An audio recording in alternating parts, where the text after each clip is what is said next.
काफ़ी उसमें भूकंप रोधी इस शेकिंग के फ्रीक्वेंसी और उस बिल्डिंग के फ्रीक्वेंसी से थोड़ा कम रहा तो क्रैक हुआ, डैमेज हुआ। और इसमें देखा गया कि कोस्टल बेल्ट के जितने स्ट्रक्चर थे, जितने ड्वेलिंग्स थे, उसमें काफ़ी जो है डैमेज देखा गया। भूकंप के झटकों के दौरान एक और वीडियो सामने आया है। ये तस्वीर एक मॉल के पार्किंग बेसमेंट की है। जब भूकंप आया तो जरा देखिए बेसमेंट में खड़ी गाड़ियां कैसे हिल रही थीं।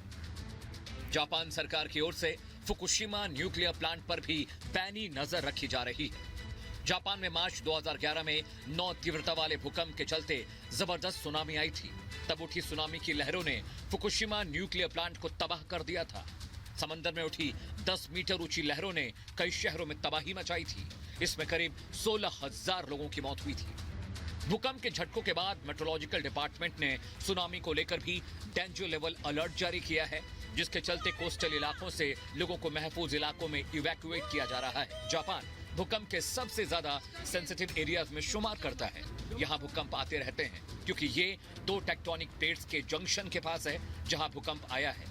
महासागर के चारों ओर भूकंपीय फॉल्ट लाइंस की एक घोड़े की नाल के आकार की श्रृंखला यानी रिंग ऑफ फायर के करीब है। रिंग ऑफ फायर एक ऐसा इलाका है जहां कॉन्टिनेंटल प्लेट्स के साथ ओशियानिक टेक्टोनिक प्लेट्स भी मौजूद हैं। ये प्लेट्स आपस में टकराती हैं तो भूकंप आता है। इसके असर से ही सुनामी आती है और वोल्केनो भी फटते हैं। प्लांट बनाता है तो काफ़ी localised as well as distant. तो लोकलाइज्ड यदि अर्थक्वेक वहाँ पर भी होता, नियरेस्ट होता, तो भी वो रिस्क रेजिलियंट, क्योंकि रिस्क बजटिंग करके फुकुशिमा का जो न्यूक्लियर प्लांट है, जो न्यूक्लियर इलेक्ट्रिक सप्लाई जो देता है, उसको काफ़ी जो है रेजिलियंट बना चुका है। ये तो 7.6 का था। तो आप समझ सकते हैं कि 9 मैग्नीट्यूड के बाद जब रिस्क बजटिंग करके रिस्क रेजिलियंट स्ट्रक्चर फुकुशिमा को बनाया गया है तो 400 किलोमीटर दूर 7.6 मैग्नीट्यूड का अर्थक्वेक जो इवासाकी में हुआ, उसका इम्पैक्ट यहाँ पर काफ़ी कम, नेग्लिजिबल मतलब नहीं होगा।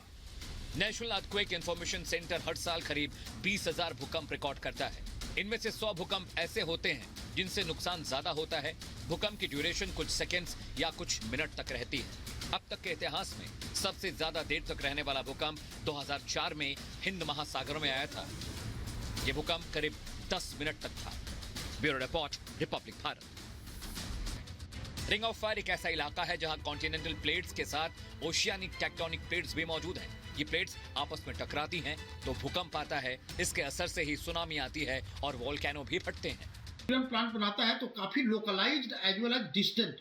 तो लोकलाइज्ड यदि अर्थक्वेक वहाँ पर भी होता, नियरेस्ट होता, तो भी वो रिस्क रेजिलियंट, क्योंकि रिस्क बजटिंग करके फुकुशिमा का जो न्यूक्लियर प्लांट है, जो न्यूक्लियर इलेक्ट्रिक सप्लाई जो देता है, उसको काफ़ी जो है रेजिलियंट बना चुका है। ये तो 7.6 का था।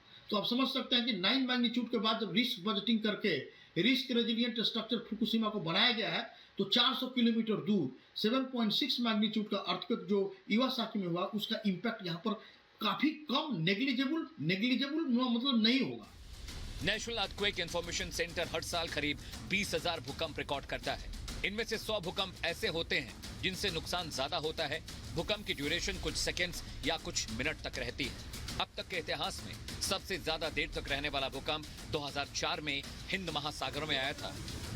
यह भूकंप करीब 10 मिनट तक था। Bureau report, Republic Bharat.